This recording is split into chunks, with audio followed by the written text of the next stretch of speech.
Harrison Dane Morris. And Decker from my grandparents. Okay. I like to hang out with my friends, film stuff. Usually goes nowhere, but it's fun to have. So you like to film, and you're into like Film, photography yeah. and videography, Film for random reasons. just for fun. Yeah, So would you say you like photography more or videography more? videography. I just finished a skate video all around Fullerton College, Fullerton High School. With this guy named Jesse Flores, and we rented the glide cam from Fullerton cameras, and it's just turned out really well. Like, I think my favorite part about filming is like getting to add it to music. Like the video I made, I added 2 songs. One of them is called Snakes. The other one's called, I don't know, forgot. But like, I think it's my favorite part to like synchronize the, like when the skateboard trick lands, like, and it like lands on the beat. That's what I'm a perfectionist about. Like every time something switches a scene, like it has to be like on beat or like at the perfect time, or else I can't do it.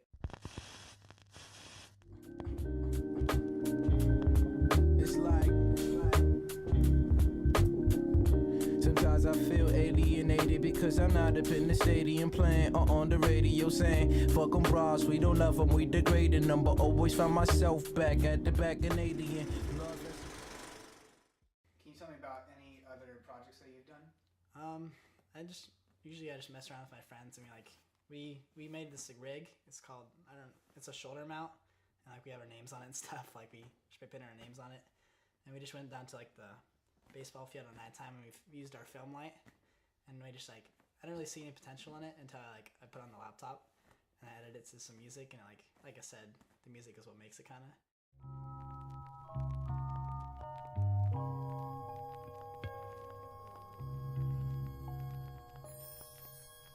From whence I came, express my pain, shape and mold my frame. I go by the name, my OC, my PKA went on stage. Plus in real life, this here's my government title. Idle to many, not the truth to naysayers.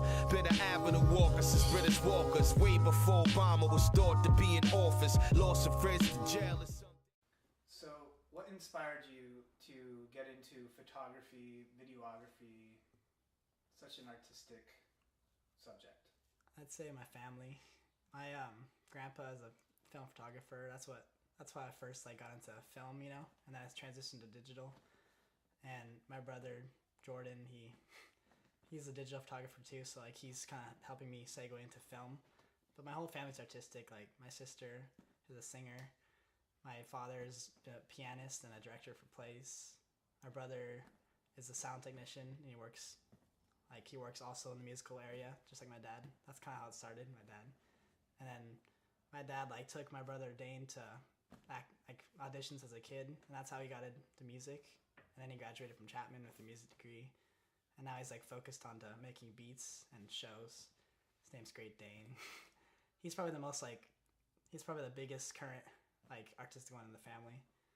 I'd say he's my inspiration for art, not film per se, but for art. Because he's actually getting up in the world, and I could see him gradually increase on the. You'd say he's pretty driven. Yeah, I could see him start from nothing and actually build a crowd and build a team supreme. My name is Dane Morris. I am a music producer, and I'm also a music teacher. And when I was a kid, I sang a lot. I was in a lot of musicals and stuff, and I was always a singer. Eventually that just translated to me going to college for singing, for voice, and we did classical at college. I went to Chapman University, and once I graduated from there, I kind of moved on into the electronic music world, and now I just primarily do that. I'd like to put my voice on some stuff eventually, but so far it's all just been almost like EDM, trap, hip-hop beats, and I make a living doing that, and then I teach 3 days out of the week. I teach kids voice and piano. Cool. So you talked about producing music. Can you go into more about how you got started, where it's going? I got started because a couple of my friends in college did it, and while they were in college, they started touring the world, performing with it, and they go by the band name Virtual Boy. And I didn't really know that this existed. I didn't really ever know anything about bands and stuff, where they came from. I just kind of always thought of music as a thing that everyone kind of did in musical theater. And then I started realizing, no, you can make your own music and you can make money off of it, and you can go, you know, you can go have an artistic imprint on the world. And like, it really inspired me. So after college, I had seen them doing it during college. After college, I kind of started messing around with like all the stuff like Ableton, Logic, to see if I could do it. And I started kind of making headway, and I started getting fans, and I started really enjoying it. And now it's like, I can't imagine doing anything else. So.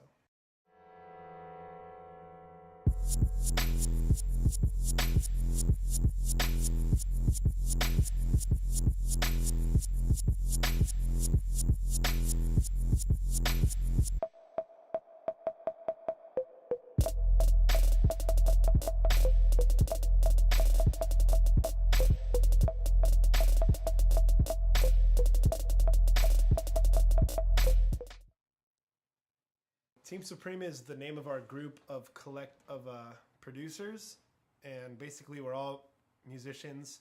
There's about 17 of us, but the thing that makes Team Supreme unique is that we've started as like a weekly competition almost. Not really competition, but like we all would take one sample. Like for instance, like let's say the sample, like the first sample was Biggie, like a sample from an old Biggie song, and then every single person has the same sample, and you have to put out a 1-minute version of like a beat that you made with the sample, and then they compile it all, and then every week we would put out an original, you know, 17 tracks, 1-minute tracks, in like a mixtape form. So then it's not like an album, it's like a 1-track thing.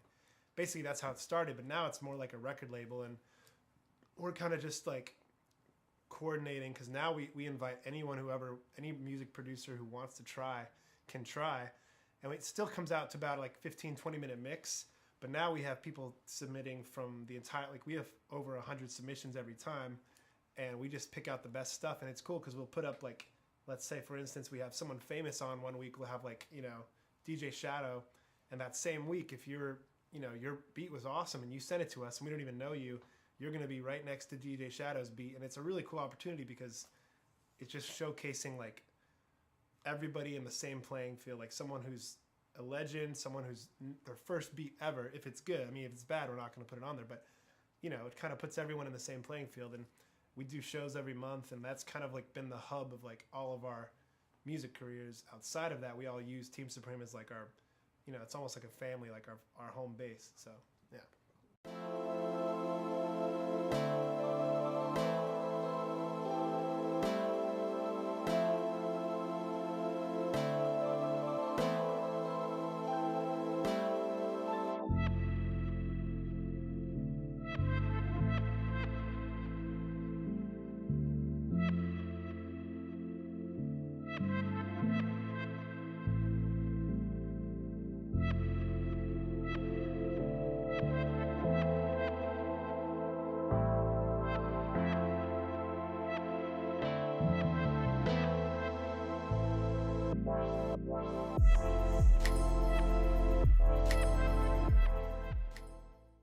So the shows have been kind of like the litmus test for like how big we've been getting. Kind of like, it's hard to tell online how much is real, how much is, you know, just people, I don't know, sucking up, or who's really a fan, who's really paying attention.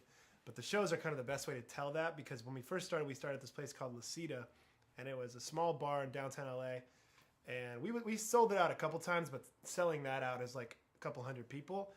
And even that, we only sold out a couple times, and like it was kind of in and out. It was over 21 and it's 21 and over.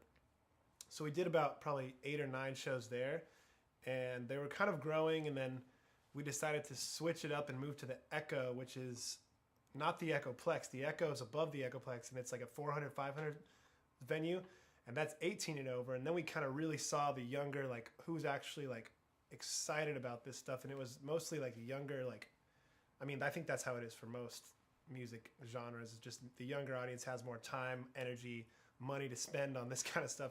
So we moved to the Echo, and it was like, it already jumped up a big, like we sold out most of those shows. So that's already more than double than La Cita. And then the last 3 shows we've done have been at the Echoplex, which is underneath the Echo, which is a 1,000 seat venue, or 1,000 capacity. and we sold out all 3 of those too. So every show has been going up and up and up, and like it's crazy. Like if you look back at a picture from the first one, and you like it sounds kind of abstract, but if you look at the pictures of like who was at our first one and who's there now, it's like now we're in a green room and we'll come out like a couple times, but like the first one is just at a bar, and we just walk up to the stage, and this one's like, you know, security, get the people off the it's like it's mayhem. So it's been really cool to see like the real fan base growing, not just like online, you know, but in real life. So what does it look like for the future for you now? What do you have, any tours set up? Do you have anything, you know, in the mix? This year is definitely like it's all coming together. Like I just put out a recent album, and after that album, it's like this year is looking like this could be like my lifelong career, just because of all the opportunities through my stuff and my like group Team Supreme. Like we just got asked to do Coachella a couple weeks ago, which we're gonna do, and like I'm going to Miami this weekend in 2 days, and I'm going to New York next weekend, and it's just like dream come true, like traveling and getting to see everywhere, and like not only traveling but like getting to go somewhere and have people like waiting to hear the songs they already know of yours. It's like, it's amazing. It's a cool feeling.